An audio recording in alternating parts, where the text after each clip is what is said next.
David Davis has just said that we should not regard Brexit as a Mad Max dystopia. Firstly, this is like hilarious in terms of the marketing, because immediately what does that do in your mind? It's like when you say, don't think of a blue elephant, don't think of a blue elephant. What do you think of? A blue elephant. And so if you say, don't conjure up in your mind an image of Mad Max and associate that with Brexit, well, what do? Of course, the foreign press are having a laugh with this. Well, everyone on Twitter's having a laugh with it, because it puts in that really strong image in your mind. But can we trust David Davis when he says this? Well, let's look at David Davis's record on being trustworthy. I have 58 studies in excruciating detail mapping out the impact of Brexit, because I am a details guy.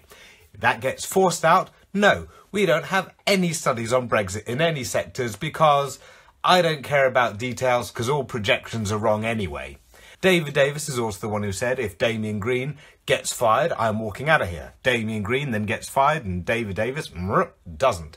So this is what we're dealing with. So when he says that there are no plans to deregulate and drop our standards, in fact, we want to be lifting our standards, of course, no one believes him.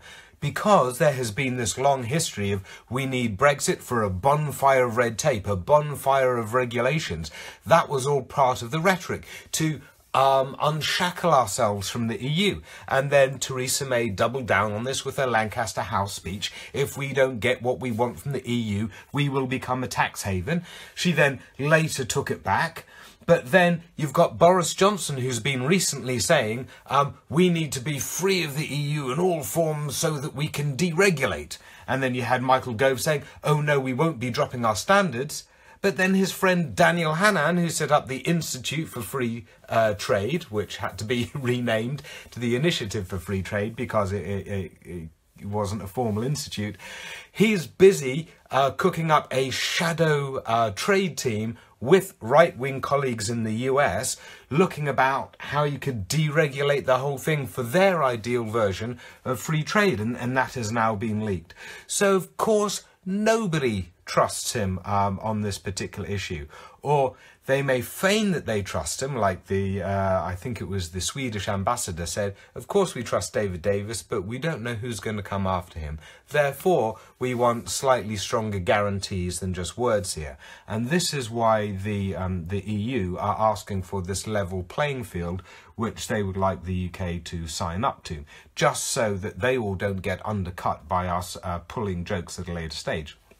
I am more than confident that our right-wingers will make moves to undercut that and to refuse that. But here's the thing. It raises the question of who's in control. You know, if it was all about take back control, Brexit is take back control, who is in control of our standards and our future now?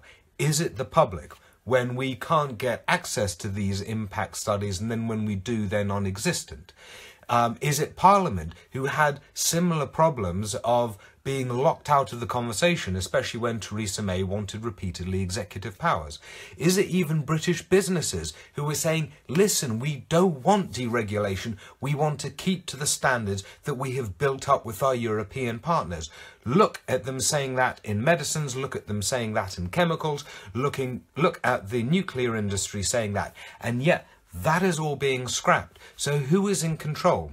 It is a small political ideological group that are making links with their counterparts in the US and maybe selling out our standards to those US corporate interests. That's what we're looking at here. And so it is not the British public in control. It is not our parliament in control.